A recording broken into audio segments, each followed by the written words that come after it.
ശബരിമലയിൽ ഉന്നതർ വീണ്ടും കുടുങ്ങും എന്നുള്ള വാർത്തകളാണ് പുറത്തു വരുന്നത്. അതായത് സ്വർണ്ണപ്പാളികൾ 2025 സ്വർണ്ണപ്പാളികളടക്കം പുറത്തു കൊണ്ടുപോയത് മരാമത്ത് വിഭാഗം അറിയാതെയാണ്. അതായത് ഇവരെ അറിയിച്ചാൽ അത് ഹൈക്കോടതി അറിയും, അതുകൊണ്ട് ഒളിച്ചു കടത്തി എന്നുള്ള വിവരമാണ് പുറത്തു വരുന്നത്. അതായത് ശബരിമലയിലെ ഇപ്പോൾ ജയകുമാറിന് മുൻപിരുന്ന പ്രസിഡന്റ് പ്രശാന്ത് അടക്കം വീണ്ടും പ്രശാന്തിനെ ചോദ്യം ചെയ്യും. ഒരുപക്ഷെ അറസ്റ്റിലേക്ക് വരെ അത് നീങ്ങാനുള്ള സാധ്യത ഉണ്ട് എന്നുള്ള തരത്തിലാണ് കാര്യങ്ങൾ പുറത്തു വരുന്നത്. അതായത് ഹൈക്കോടതിയുടെ മേൽനോട്ടത്തിൽ നടത്തേണ്ട എല്ലാ കാര്യങ്ങളും ഹൈക്കോടതി അറിയാതെ കള്ളത്തരത്തിലൂടെയാണ് ശബരിമലയിൽ ചെയ്തത് എന്നുള്ള വിവരങ്ങളാണ് പുറത്തു വരുന്നത്.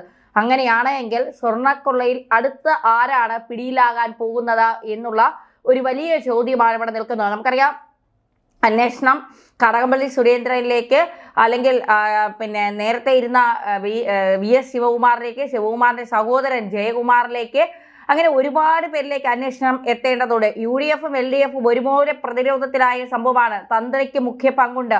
തന്ത്രിയാണ് ഉണ്ണികൃഷ്ണൻ പോറ്റിയുമായി ശബരിമലയിൽ എത്തുന്നതും പിന്നീട് സ്പോൺസർമാരുമായി ഉണ്ണികൃഷ്ണൻ പോറ്റി ബന്ധപ്പെടുന്നതും ഈ സ്പോൺസർഷിപ്പിലെ കമ്മീഷൻ മുഴുവൻ അല്ലെങ്കിൽ പങ്കിട്ടെടുക്കുന്നതും തന്ത്രിയും പോറ്റിയും മറ്റു പലരും കൂടിയാണ്. അടൂർ പ്രകാശ് നേരത്തെ എപ്പോഴോ പോറ്റിയെ കണ്ടു എന്ന് പറഞ്ഞ അടൂർ പ്രകാശ് കേരളത്തിന് പുറത്തു വച്ച് പലതവണ തന്ത്രി പോറ്റിയെ കണ്ടിട്ടുണ്ട് എന്നുള്ള തരത്തിലുള്ള വാർത്തകൾ വരുന്നു, ചിത്രങ്ങൾ വരുന്നു. ഇതിലെ ഒരു കൗതുകകരം എന്ന് പറയുന്നത്, ഈ പിടിക്കപ്പെടുന്നത് വരെ പലരും പറയും എനിക്ക് പോറ്റി അറിയില്ല, എവിടെയോ വെച്ച് കണ്ടിട്ടുണ്ട്, ശബരിമലയിൽ വെച്ച് കണ്ടിട്ടുണ്ട്, അല്ലെങ്കിൽ അവിടെ വെച്ച് കണ്ടിട്ടുണ്ട്, ഇവിടെ വെച്ച് കണ്ടിട്ടുണ്ട് എന്ന്. ചിത്രങ്ങൾ പുറത്തു വരുമ്പോൾ ഇവർക്ക് ആർക്കും ഓർമ്മയില്ല എന്നുള്ളതാണ്. അങ്ങനെ ഒരു സംഭവം നടന്നിട്ടുണ്ടോ, എനിക്ക് ഓർമ്മ കിട്ടുന്നില്ല, പോയതായ ഒരു ചെറിയ ഓർമ്മയുണ്ട്, ഇങ്ങനെയൊക്കെ പറഞ്ഞ് തടി തപ്പുന്നതാണ് നമ്മൾ കാണുന്നത്. രാജു എബ്രഹാം അടക്കം, കടകംപള്ളി അടക്കം പലരും അത്തരത്തിൽ. ഇപ്പോൾ അടൂർ പ്രകാശിന്റെ ഒരു ചിത്രം പുറത്തു വന്നത്, എന്തോ ഒരു കവറ് കയ്യിലിരിക്കുന്ന ആ കവർ അടൂർ പ്രകാശിന് പോയി നൽകുന്ന ആ കവറിൻ്റെ അകത്ത് എന്താണെന്ന് ചോദിച്ചപ്പോൾ ഈന്തപ്പഴം എന്നാണ് അദ്ദേഹം പറയുന്നത്. ആ ഈന്തപ്പഴം കൂടെ ഉള്ളവർക്കൊക്കെ കൊടുത്തു എന്നും പറയുന്നു. എന്തായാലും നേരത്തെ ഒരു ഈന്തപ്പഴവും ഖുറാനും ഒക്കെ നമ്മൾ കേട്ടതാണ്. ആ ഈന്തപ്പഴത്തിൽ മറ്റൊന്നും ഇല്ലാതിരിക്കട്ടെ എന്ന് നമുക്ക് ആശിക്കാം. കാരണം അയ്യപ്പന്റെ മുതലാണ്, പലരും കട്ടുകൊണ്ട് പോകുന്നുണ്ട്, അയ്യപ്പന് ചോദിക്കാനും പറയാനും ആരും ഇല്ല എന്ന് ഹൈക്കോടതി അവിടെ ഉണ്ട്. ഹൈക്കോടതിയുടെ മേൽനോട്ടത്തിലാണ് എല്ലാം നടക്കുന്നത്. പക്ഷേ ഹൈക്കോടതിക്ക് ഒരു പുല്ല് വില പോലും കൽപ്പിച്ചുകൊണ്ടാണ് ഇവരൊക്കെ ഇത് ചെയ്തത് എന്നുള്ളത് ആലോചിക്കുമ്പോഴാണ് കോടതിയെപ്പോലും ഇവർക്കൊരു ഭയമില്ലേ എന്ന ചോദ്യം സാധാരണക്കാർ ചോദിക്കുന്നത്. കാരണം എന്തിനേക്കാളും നമ്മൾ നീതിന്യായ വ്യവസ്ഥയെ നമ്മൾ ഭയപ്പെടും, പക്ഷേ ഈ കള്ളന്മാർക്ക് കോടതിയെ പോലും ഭയമില്ലായിരുന്നു എന്നുള്ളതാണ്. പ്രശാന്തിനെ ചോദ്യം ചെയ്യണമെന്ന് ആദ്യമേ പറഞ്ഞതാണ്. തന്ത്രിയും പ്രശാന്തിനെയും ഒക്കെ ചോദ്യം ചെയ്താൽ, കാരണം പ്രശാന്തിൻ്റെ ഒക്കെ സാമ്പത്തിക സ്ഥിതി പൊടുന്നനെ ഉയർന്നത് എങ്ങനെയാണ് എന്നുള്ളൊരു ചോദ്യമുണ്ട്. ദേവസ്വം ബോർഡ് പ്രസിഡന്റിന്റെ വരുമാനം എന്താണ് എന്നുള്ളത് നമുക്ക് എല്ലാവർക്കും അറിയാവുന്ന കാര്യമാണ്. ഈ വരുമാനത്തിൽ നിന്ന് ഒരാൾക്ക് ഇത്രയും വലിയ സാമ്പത്തിക സ്ഥിതി ഉണ്ടാകാനുള്ള സാധ്യത വളരെ കുറവാണ്. അപ്പോൾ എങ്ങനെയാണ് ഇത്രയും വലിയ സാമ്പത്തിക സ്രോതസ് പ്രശാന്തിന് ഉണ്ടായത്? പ്രശാന്തിന്റെ സാമ്പത്തിക സ്രോതസ്സിനെ കുറിച്ച് അന്വേഷിക്കണം, പണം വന്ന വഴിയെക്കുറിച്ച് അന്വേഷിക്കണം. ഇപ്പൊ പോറ്റിയുടെയും തന്ത്രിയുടെയും ഒക്കെ സ്വത്തുവകകൾ കണ്ടെത്തി പല ബാങ്ക് അക്കൗണ്ടുകളും മരവിപ്പിക്കുന്നു. അപ്പോൾ തന്ത്രി ഇതിൽ മുഖ്യ കണ്ണിയാണ്. തന്ത്രി ഇനി തന്ത്രിയെ ശബരിമലയിൽ കയറ്റരുത് എന്നാണ് ഭക്തജനങ്ങൾ ഒന്നടങ്കം പറയുന്നത്. കാരണം ഒരു കാട്ടുകള്ളനെയാണ് ഇതുവരെ നമ്മൾ തൊഴുതത്, വണങ്ങിയത്, അയ്യപ്പനെ പൂജിക്കാനായി കൊടുത്തത് എന്നുള്ളത് ഒരു കാട്ടുകള്ളന്റെ കയ്യിലാണ് എന്ന് പറയുമ്പോഴാണ് നമുക്കൊക്കെ വലിയ ആശ്ചര്യം. 1998 തുടങ്ങിയ ഈ കള്ളത്തരങ്ങൾ അല്ലെങ്കിൽ സ്വർണ്ണക്കൊള്ള 2025 ഇവർ തുടർന്നിട്ടുണ്ടെങ്കിൽ അതിൻ്റെ അർത്ഥം ഇവർക്ക് ആരെയും ഭയമില്ല. ശബരിമല ആയതുകൊണ്ട് തന്നെ ദേവസ്വം ബോർഡും അല്ലെങ്കിൽ അവിടെയുള്ള കുറേ പെരും കള്ളന്മാരുമാണ് ഇത് വാഴുന്നത്. മറ്റാരും ചോദിക്കാൻ വരില്ല, ആരും പരാതി കൊടുക്കില്ല.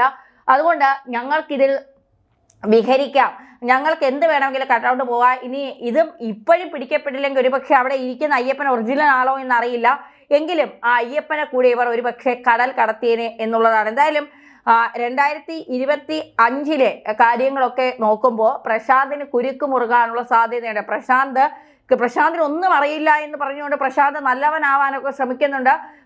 ഇപ്പോൾ പത്മകുമാറിനും വാസുവിനും ഒക്കെ എന്താണോ ഇതിൽ പങ്ക്, അതേ പങ്ക് VK പ്രശാന്തിനുമുണ്ട് എന്നുള്ള കാര്യം മറക്കാതിരിക്കുക എന്ന് ഇതിനു മുൻപ് ഞങ്ങൾ പറഞ്ഞതാണ്. പക്ഷേ അതിലേക്കൊന്നും കാര്യങ്ങൾ എത്താതെ പത്മകുമാറിൻ്റെയും പിന്നെ മുരാരി ബാബുവിൻ്റെയും അല്ലെങ്കിൽ വാസുവിൻ്റെയൊക്കെ തലയിൽ കെട്ടിവെച്ച് തന്ത്രിയൊക്കെ രക്ഷപ്പെടുത്താൻ SIT പല നീക്കങ്ങൾ നടത്തി. പക്ഷേ അതിലൊന്നും വീണില്ല എന്നുള്ളതാണ്. ഇത് ആദ്യം പുറത്തുവിട്ടത് ചെന്നിത്തലയാണ്. ചെന്നിത്തല പലരെയും കൊടുക്കാനാണ് നോക്കിയത്. കാരണം ഇതിൻ്റെ പേരിൽ പലർക്കും കേസ് വന്നാലോ പലരും അകത്ത് കിടന്നാലോ അതുവഴി ചെന്നിത്തലയ്ക്ക് ചുഴുവിൽ മുഖ്യമന്ത്രിയാകാം. ചെന്നിത്തല ഇതാണ് ചിന്തിച്ചത്. ചെന്നിത്തല എന്തായാലും അത് കണ്ടിട്ടില്ല എന്നുള്ളത് യാഥാർത്ഥ്യം തന്നെയാണ്. അപ്പൊ അതുകൊണ്ട് ചെന്നിത്തലയ്ക്ക് ധൈര്യമായി ഈ കേസിൽ തനിക്ക് അറിയാവുന്ന കാര്യങ്ങളെല്ലാം SITക്ക് മൊഴി നൽകി. മാത്രമല്ല ഈ അന്വേഷണം ആരിലേക്കൊക്കെ തിരിച്ചുവിടണം എന്നുള്ളത് ചെന്നിത്തലയ്ക്ക് നന്നായിട്ട് അറിയാം. ചെന്നിത്തല അത് പറഞ്ഞു. മോദി ഇവിടെ വന്നത് ചെയ്തു. CBI അന്വേഷണം വരും. ദേവസ്വം ബോർഡിന്റെ കാര്യത്തിൽ ശബരിമല ഒരുപക്ഷെ കേന്ദ്രം ഏറ്റെടുക്കാനുള്ള സാധ്യതയുണ്ട്.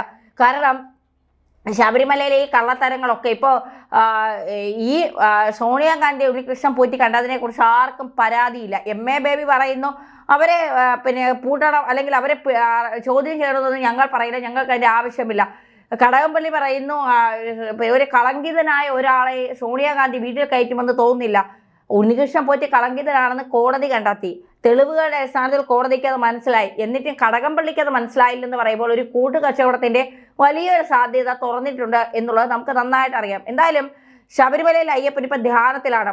മകരമണ്ഡല പൂജയൊക്കെ കഴിഞ്ഞ് അദ്ദേഹം ഇപ്പോൾ ധ്യാനത്തിലാണ്. ആ ധ്യാനത്തിലിരിക്കുമ്പോഴും അയ്യപ്പൻ നല്ല പണി കൊടുക്കുന്നുണ്ട് എന്നുള്ളതാണ് യാഥാർത്ഥ്യം. എന്തായാലും ഈ നരേന്ദ്രമോദി കേരളത്തിൽ വന്ന് കൃത്യമായി ശബരിമല സ്വർണ്ണ കവർച്ചയെക്കുറിച്ച് പറയുന്നു. ആരാണ് അയ്യപ്പന്റെ സ്വർണം കണ്ടത് അവരെയെല്ലാം മകത്താക്കുമെന്ന് പറയുന്നു. അങ്ങനെ വെറും വാക്കല്ല ജനങ്ങൾക്ക് വേണ്ടത്, ഇതിലൊരു CBI അന്വേഷണം പറഞ്ഞു. കാരണം SITക്ക് പരിമിതികളുണ്ട്. SIT എത്തിയാൽ ഏതുവരെ എത്തും എന്നുള്ളത് കൃത്യമായി അറിയാം. അതുകൊണ്ട് SITയുടെ പരിമിതികൾ ഈ 2012, 2004, 2012, 2019 പിന്നീട് 2025 ഇതുവരെയുള്ള കാര്യങ്ങൾ അന്വേഷിക്കേണ്ടതുണ്ട്. ഇതിൽ UDF LDF ദേവസ്വം ബോർഡ് ഭരിച്ചിട്ടുണ്ട്. അതിൽ UDF ഭരിച്ചിരുന്ന സമയത്ത് ശിവകുമാറിന്റെ സഹോദരൻ ദേവസ്വം സെക്രട്ടറി ആയിരുന്നു. ആ സമയത്ത് വമ്പൻ അഴിമതി നടന്നിട്ടുണ്ട് എന്നാണ് പറയുന്നത്. അതായത് പാത്രങ്ങളൊക്കെ പലതും വാങ്ങാതെ 1.5 കോടിയുടെ ബില്ലൊക്കെ കൊടുക്കുമ്പോൾ ഓഡിറ്റിൽ ഇരിക്കുന്നവർക്ക് തന്നെ കണ്ണു തള്ളിപ്പോയി. കാരണം ഒരു സാധനവും വാങ്ങാതെ എങ്ങനെയാണ് 1.5 കോടിയുടെ ബില്ലൊക്കെ വന്നതെന്നാണ് അവർ ചോദിച്ചത്. അത്തരത്തിൽ വലിയ അഴിമതി നടന്നിട്ടുണ്ട്. ഈ അഴിമതികളൊക്കെ അന്വേഷിക്കുക തന്നെ വേണം. അതുകൊണ്ട് തീർച്ചയായിട്ടും ഇതിൽ CBI വരണം എന്ന് സാധാരണ വിശ്വാസികൾ ആഗ്രഹിച്ചാൽ അതിൽ സാധാരണക്കാരൻ്റെ ദൈവമാണ്. ഏത് മതത്തിലുള്ളവർക്കും പോകാൻ കഴിയുന്ന ദൈവമാണ്. തൊട്ട് താഴെ ഒരു വാവർ സ്വാമിയുടെ ഒരു പള്ളിയുണ്ട്. അവിടെ നിന്ന് ആരെങ്കിലും എന്തെങ്കിലും കട്ടൗട്ട് പോയതായിട്ടോ എന്തെങ്കിലും മോഷ്ടിച്ചതായിട്ടോ നമ്മൾ ആരെങ്കിലും കേട്ടിട്ടുണ്ടോ? അതായത് ഹിന്ദുക്കളെ പറ്റിച്ച് ജീവിക്കുക എന്നുള്ളത്, അവരുടെ ക്ഷേത്രങ്ങളെ കൊള്ളയടിച്ച് ജീവിക്കുക എന്നുള്ളത് ചിലരുടെ രക്തത്തിൽ അലിഞ്ഞുപോയ കാര്യമാണ്. അതിനി ഉണ്ടാവാതിരിക്കാൻ കേന്ദ്ര സർക്കാർ ഇതിൽ ഇടപെടണം.